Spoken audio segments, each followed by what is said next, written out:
this is 3% of the English markets, inclusive of everybody, or the handful of dealers, buyers, whatever good name they can name. That's the basic question. And I think FDI is the main spirit behind this also. Nowadays we are seeing the government of India, which talks a lot about Swadeshi, has become the slave of the Videshi investments. FDI is their program. You look, the sky of India, the earth of India, the father of India, everything is. Absolutely. I'd like to bring in Ilana over here. Ilana, what do you think? Do you think that at least in spirit some reforms were long due? And at least in spirit some reforms towards freeing up the market in agriculture were long due? And would you agree that again, will it end up into the hands of the few monopolists the way that we've done it right now? Or was it already in the hands of micro-monopolists at the mandis? Yeah, my experience, first of all, good morning, and I'm very glad to be here. Thank you. To you and GPI. My experience of covering agricultural distress has been focused on pharmacy sites. Right. So why I'm bringing that up is because pharmacy sites is actually an intersection of so many of these issues. It's an intersection of the inadequacy of markets, inadequacy of APMC, the way the mandis work, how the farmers have access to a particular mandi. What does a farmer, whether a man or a woman, how much of time, effort, apart from money, they have to spend. So I agree that they had to be reforms. I mean, we have seen 3.2 lakh pharmacies. I'm just talking about one small segment of the crisis, which is in the top, which is like the lives lost due to policy failure in this country. And in that, and over many years. Over many years, over several governments, so no particular political party is exempt from the kind of neglect they have shown towards the agricultural sector. Right. And what we see is from sort of the middle of 1990s till now. This is where the distress has been increasing, and now I think it's at a peak which is unprecedented. Reforms were absolutely necessary, and I do not think there is any sector which requires more reforms than the agricultural sector. We have seen all kinds of indices showing a decline in agricultural investment, production, and socio-economic indicators, which have shown poverty indicators deepening among farmer households, especially among the women who are involved in farming, where there has been an intense feminization of agriculture. Agricultural distress, right?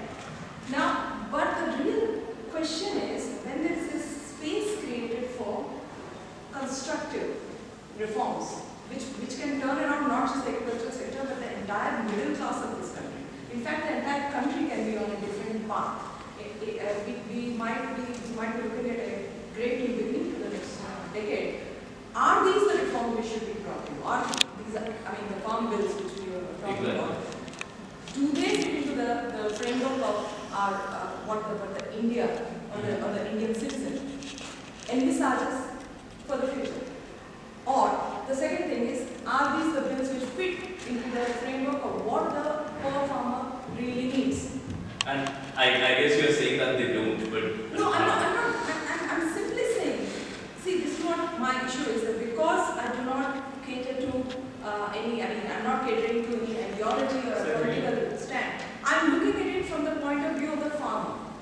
In fact, I've been on the single border and integrated border several times in the last few days and weeks. And I wanted to highlight a few issues here, and thanks for giving me the opportunity, which are essential to understand the crisis. It is far and beyond the issue of anti-government, pro-government, anti-farmer, pro-farmer debate. Because there is this gray area which is left between, a choice, what can be a choice, which is what the government wants to say, is like farm bills, and exploitation, which is those who are opposed to these bills are saying. So that grey area is populated by the poor. This is what is exactly going to happen when you're looking at regulated markets and unregulated markets. Right. So that grey area is going to be populated by poor farmers, marginal farmers, smart farmers, right? So when a government goes ahead and rams down a bill into a country which is absolutely not prepared, we have seen 6 months of these bills already, right? So it's not like we do not know the impact. Right. I have some stats here. This is the time when which is not for post-truth, and these are actual facts. Okay? Right. This is not. So therefore, talking about just few facts, 259 APMC mandis in Bangladesh, right? Out of which 47 recorded zero business in the last in October. 143 have seen trade drop by 50% in the last 6 months. Now, is that what we want? So, yes, we need reforms. That doesn't necessarily mean that we have to be alarmist that we will go in a particular direction. But here are the facts which clearly show that's how they are going.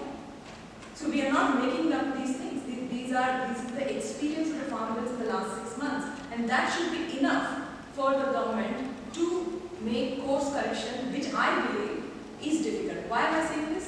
The GOM, group of ministers, have already recommended 22 amendments. 22, which fundamentally says what? This bill has been pushed through at a very premature state. This bill is still far from these bills are far from being finalized. So why not go back to the drawing board? Why not go back and bring a new bill for whichever political party they want on it? Because we have thousands of farmers demanding just the right to survive. It's worth taking a relook at these bills in the spirit of what you were saying, in the spirit of reform. Right. Because India will go nowhere if India doesn't go somewhere. It has to reach its full potential. So, if those are the parameters, why not go back to the drawing board, repeal the 3 bills, and put in all the amendments you want to do, and bring in new bills. Also, one more grey area in which exactly the poor farmers fall. The government has said that we have done consultations. Who do they consult? This is something which has always bothered me.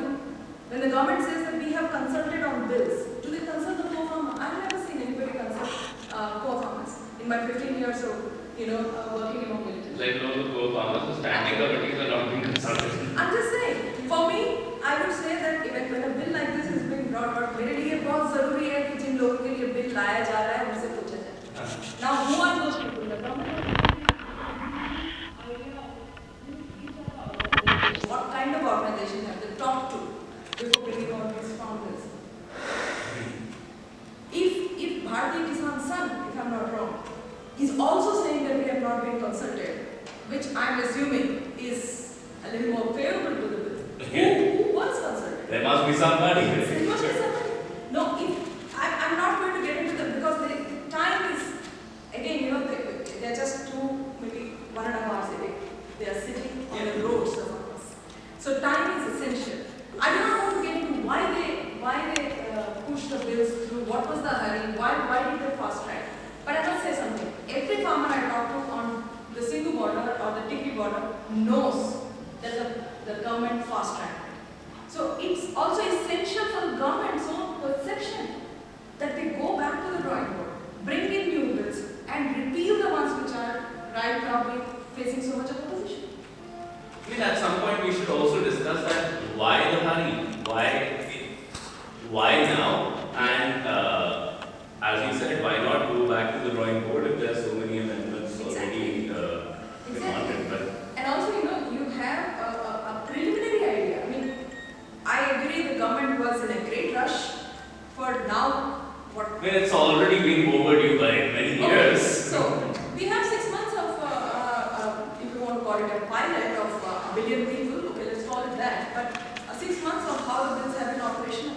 Farmers have been unable to come to the mandis. They do not know how to take their produce to the mandis. Where will they sell? Will the private players come to their markets and their homes and pick because the things, the technological support, Yes. the government has been saying that what is that, my biora, my kheti, whatever, Right. that is not working. People don't know how to get into this technological frameworks. Small issues like moisture content of grain, that has become a big issue, never was an issue before. These are the things which should have been streamlined before a massive bill massive reform like this is brought in.